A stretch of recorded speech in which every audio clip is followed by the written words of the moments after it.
मलयजे शीतल सैश श्यामला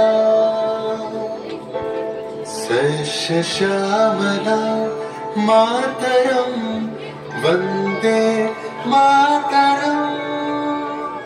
1908 সালের 11ই অগস্ট কিংসফোর্ডে বন্দে মাতরম বলার দোষে যে বালককে বেত মারার হুকুম দিলেন ব্রিটিশ সরকার, তারই পক্ষে দাঁড়িয়ে ক্ষুদিরাম বসু ও প্রফুল্ল চাকি সাহেবের ফিটন গাড়ি লক্ষ্য করে বোমা চালালেন মুজফ্ফরপুরে।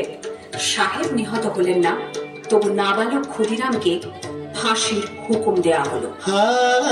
জননী কুলহ তুলে পক্ষে শান্তনবাস দেহ তুলে চোখে কাঁদিছে তব চরণ তলে ৩০ কোটি নর নারী।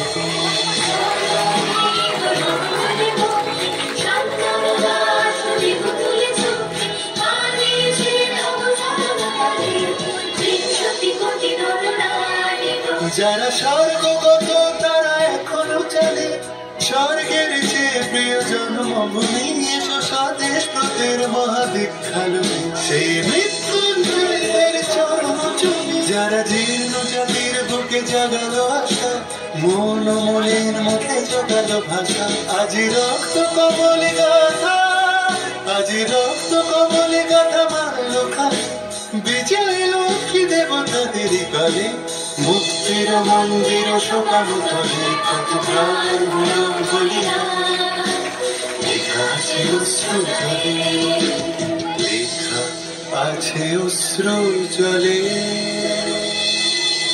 9 সেপ্টেম্বর 1915 ইংরেজদের সঙ্গে সম্মুখ সমরের স্বাধীনতা ছিনিয়ে নিতে অস্ত্র আনার পরিকল্পনা করেন যতীন্দ্রনাথ মুখোপাধ্যায়।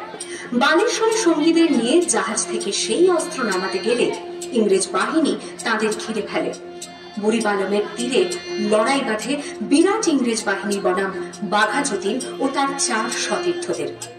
এককালে শুধু ভোজালি হাতে যিনি বাঘ মেরেছিলেন, সেই বীর সেদিন লুটিয়ে পড়লেন।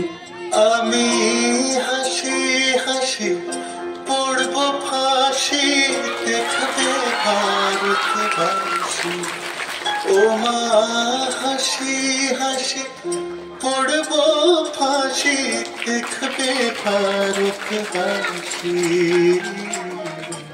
একবার বিদায় দে মা ঘুরে আসি।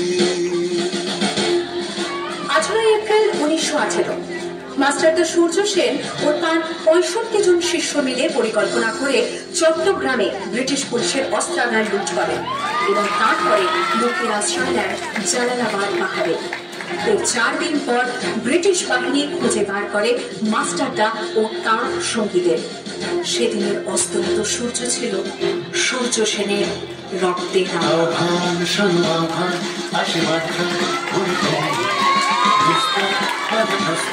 খেলে বন্যার মতো বেরিয়ে আহ্বান শোনো আহ্বান আশীর্বাদ খান বেরিয়ে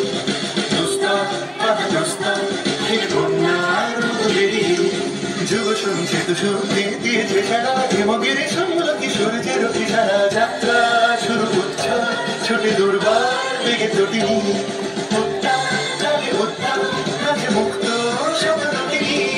যাত্রা শুরু করছে ছোটে দুর্বার বেগে চটি মুক্ত